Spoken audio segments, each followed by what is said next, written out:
March 23, 1945, 2:11 hours, west bank of the Rhine River, near Oppenheim, Germany ***. The night smelled of diesel and wet earth. Engineers crouched in the dark, hands steady on pontoon sections that rode the current like sleeping animals. No searchlights. No artillery preparation. Just the slow creak of timber, the whisper of rope through iron rings, and the Rhine itself, black, cold, 500 feet wide, rolling south under a moonless sky. Patton had forbidden flares. He had forbidden fanfare. He wanted the crossing quiet, fast, and already finished before Berlin knew it had begun. By dawn, 12,000 men of the Fifth Infantry Division would be on the eastern shore. Montgomery, 200 miles north, had spent 3 weeks preparing his own crossing, stockpiling ammunition, assembling landing craft, coordinating air support with the precision of a jeweler setting stones. Patton gave his engineers one night and a river that still held the bodies of men who had tried before. The war had taught them all to plan. Patton taught them to move. The knock came at 0800 hours on March 24.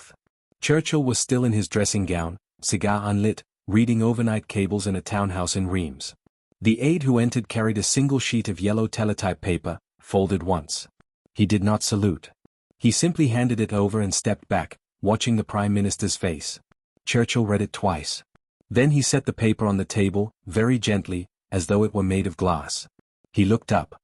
His eyes were bright. "He's done it," Churchill said. "The mad bastard's done it." The aide allowed himself a small smile. "Yes, sir. 5th Division is across. 6th Armored is moving up now. Casualties are light." Churchill stood, walked to the window, and gazed out at the wet cobblestones of the square below. For a long moment he said nothing. Then he turned back, and when he spoke his voice carried the weight of a man who had spent 5 years measuring every mile, every ship, every telegram from a front that had once seemed impossible to turn. "Signal Patton," Churchill said quietly. "Tell him the British people send their congratulations. Tell him history will not forget this day." He paused, then added, "And tell him I would very much like to cross that bridge myself. If this moment already changed how you see the war, subscribe, the next will surprise you even more." To understand what Churchill meant, what that crossing represented, you must first understand what the Rhine had become. It was not merely a river.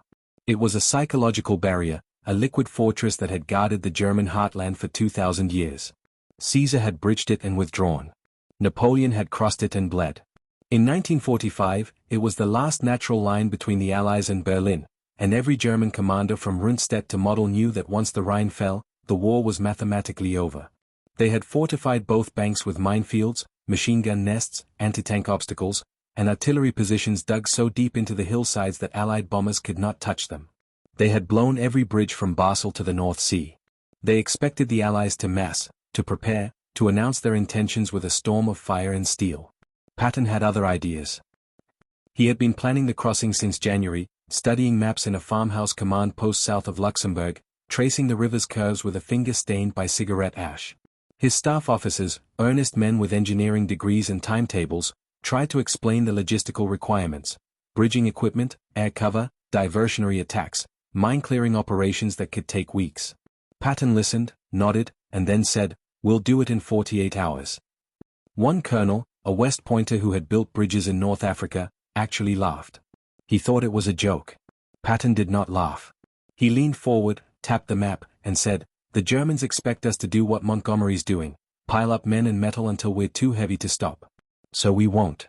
We'll hit them where they're not looking, fast and light, and we'll be in Berlin before they've finished counting our tanks." The room went quiet.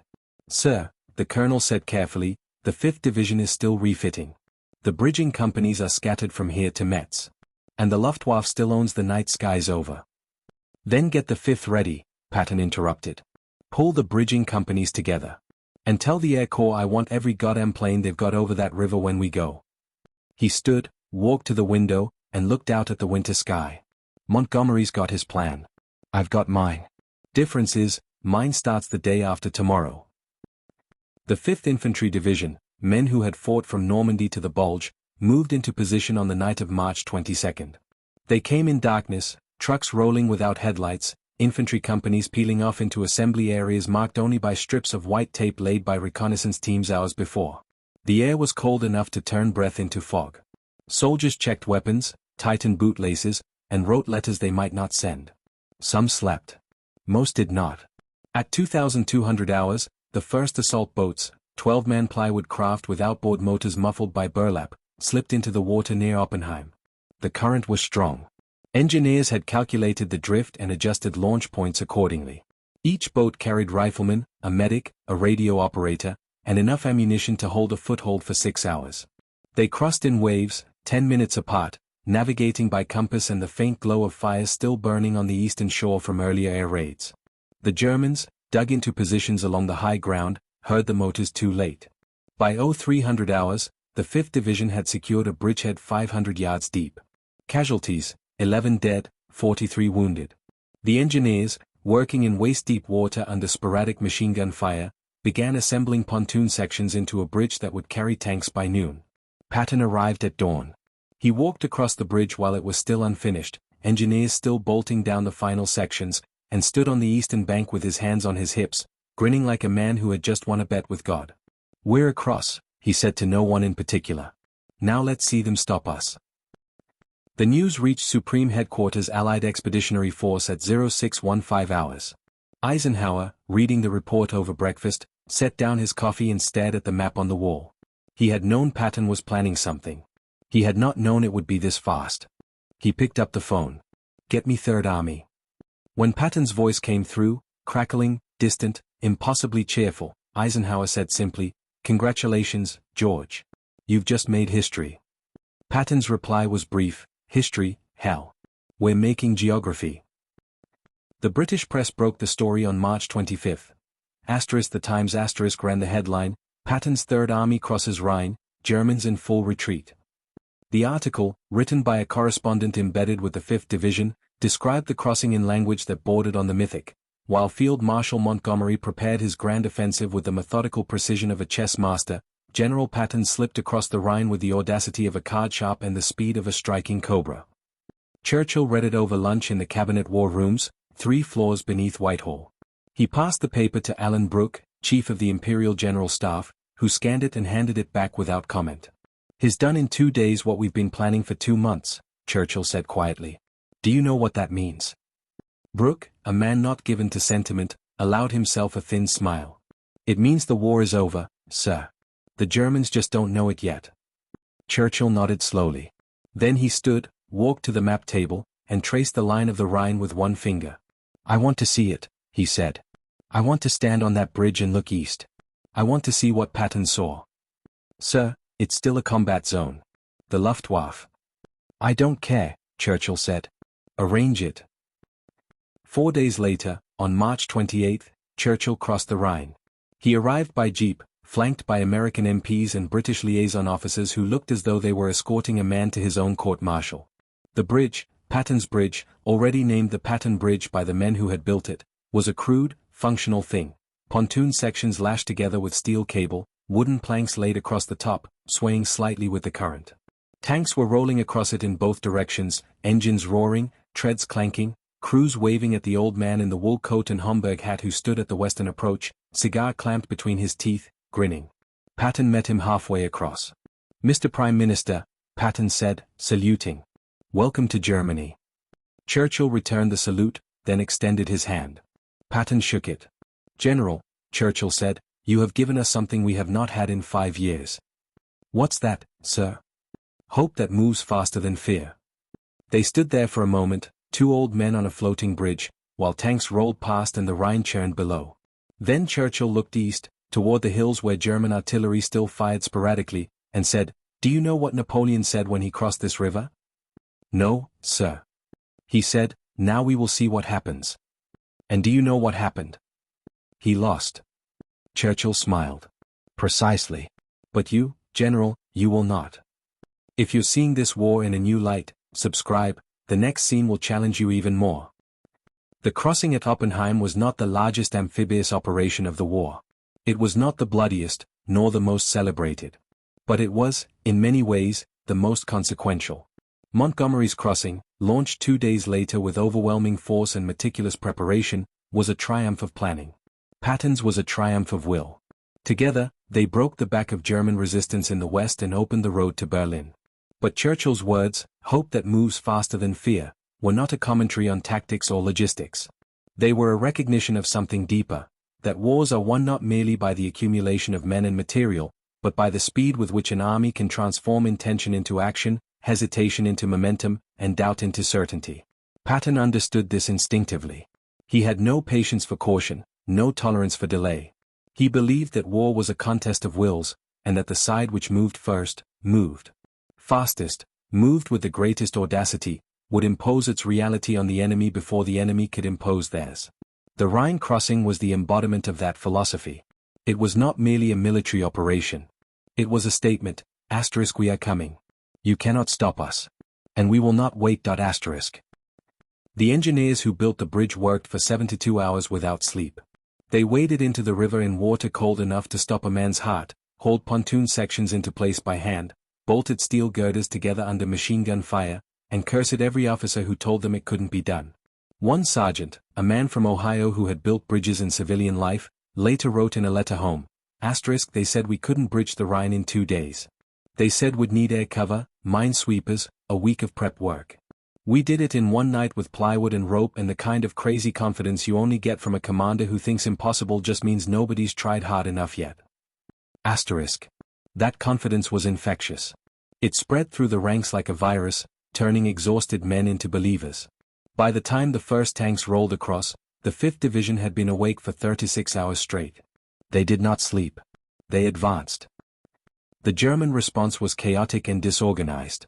Local commanders, expecting a major assault further north, had pulled reserves away from Oppenheim and concentrated them near Wesel, where Montgomery's forces were preparing to cross.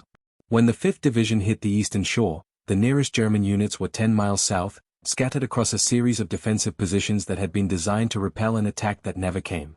By the time they realized what was happening, Patton's tanks were already through. Prisoners taken in the first 48 hours described a sense of disbelief bordering on panic. They had been told the Rhine was impregnable. They had been told the Allies would mass, prepare, and announce their intentions with weeks of bombardment. Instead, they woke to the sound of tank engines and American voices shouting in the dark. One Wehrmacht lieutenant, captured near Darmstadt on March 26, was asked by his interrogators how he felt about the crossing. He stared at the floor for a long moment, then said simply, "We knew we had lost. But until that bridge went up, we thought we had time." Patton did not give them time. He gave them speed. Within a week, the Third Army had advanced 80 miles into Germany, capturing towns faster than mapmakers could update their charts. Supply lines stretched to the breaking point. Fuel trucks raced forward, often driving through territory that had not yet been officially cleared, dropping off jerry cans at crossroads and speeding back before German stragglers could regroup. Patton, when informed that his supply officers were concerned about overextension, replied, "Tell them to catch up." Churchill, watching the advance from London, remarked to his staff, "If Patton had been a Roman general, he would have conquered Persia. If he had been a medieval knight, he would have taken Jerusalem. As an American, he will take Berlin, if the Russians don't beat him to it." They did. But that is another story. On April 12, 1945, Franklin Roosevelt died in Warm Springs, Georgia. The news reached the front lines within hours, carried by radio operators who broadcast it in voices thick with shock. Men who had fought from Normandy to the Rhine sat in silence, trying to comprehend a world in which the president they had known for 12 years was simply gone. Patton, when told, removed his helmet and stood for a moment without speaking. Then he said, "He got us this far. We'll take it the rest of the way." He did not attend the funeral. He was too far east, moving too fast, and the war was not yet over. Churchill sent a telegram to Truman, the new president, "The architect has gone, but the foundation he laid will hold. The bridge your general built across the Rhine is proof of that." The Rhine crossing became legend almost immediately. War correspondents filed stories describing it as the boldest stroke of the campaign, a masterpiece of improvisation, and the moment the war turned from attrition to annihilation. Patton, never a man given to modesty, allowed himself a single moment of satisfaction. At a press conference in late March, a reporter asked him how he had managed to cross the Rhine so quickly. Patton smiled. "I didn't cross it," he said. "I just pointed at it and told my men to go. They did the rest." It was a lie, of course. He had planned every detail, coordinated every unit, and driven his commanders with a relentlessness that bordered on cruelty. But it was the kind of lie that soldiers loved, the lie that said success was inevitable, that courage was ordinary, and that the impossible was just another item on the checklist. Years later, historians would debate the significance of the Oppenheim crossing. Some argued it was strategically unnecessary, that Montgomery's more heavily supported operation would have achieved the same result with fewer risks. Others contended that Patton's speed demoralized German defenders and forced them to commit reserves prematurely, weakening their response to Montgomery's assault. Both sides missed the point. The Rhine crossing mattered not because it was necessary, but because it was audacious. It mattered because it demonstrated that even in the fifth year of a war that had ground millions of men into mud, there was still room for imagination, for daring, for the kind of aggressive initiative that turned stalemates into breakthroughs. Churchill understood this. He had spent years watching armies inch forward, measuring progress in yards rather than miles, counting casualties that mounted faster than victories. The Rhine crossing was different. It was fast, it was decisive, and it was exactly the kind of bold stroke that wars are won with. When he stood on that bridge in March 1945, looking east toward a Germany that was collapsing faster than anyone had predicted, he saw more than a river. He saw proof that the war could be won not merely by grinding the enemy down, but by moving faster than they could react. That was what he meant when he told Patton, "Hope that moves faster than fear." By May 1945, the war in Europe was over. Germany surrendered unconditionally. Patton's Third Army, still moving east when the ceasefire was declared, had advanced further and faster than any other Allied force. His men, exhausted, filthy, triumphant, stood on the banks of the Elbe River and watched Soviet soldiers on the opposite shore, waving and shouting in languages neither side understood. Churchill, in his victory speech on May 8, did not mention Patton by name. He did not need to. Everyone who had followed the war knew whose army had crossed the Rhine first, whose tanks had reached Czechoslovakia, whose audacity had turned the final months of the war from a siege into a race. Patton himself, characteristically, had already moved on. By June he was in Bavaria, overseeing the occupation, feuding with Eisenhower, and planning for a war he was certain would come, the war with the Soviets. It never came. Not in his lifetime. He died in December 1945, in a hospital bed in Heidelberg, after a traffic accident that should have been survivable. His last words, according to the nurse who attended him, were, "This is a hell of a way to die." Churchill, when told, reportedly said nothing. He simply poured a glass of brandy, raised it toward the east, and drank in silence. The bridge at Oppenheim stood for 6 weeks. In late April, as the front moved east and supply routes shifted, engineers dismantled it section by section and moved the materials forward to build new crossings over smaller rivers. The pontoons were reused a dozen times before the war ended. The planks were burned for firewood by refugees fleeing west. Nothing remains of it now. But the memory of it, the memory of what it represented, endures. Not because it was the largest bridge, or the longest, or the most strategically important. But because it was built in a single night by men who refused to believe that rivers were barriers, that speed was reckless, or that audacity was anything less than a virtue. If you've come this far and seen the war through a new lens, subscribe, because every story we tell rewrites what courage really means.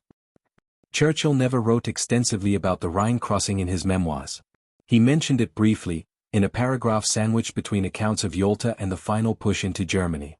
But in private letters, discovered years after his death, he returned to it again and again.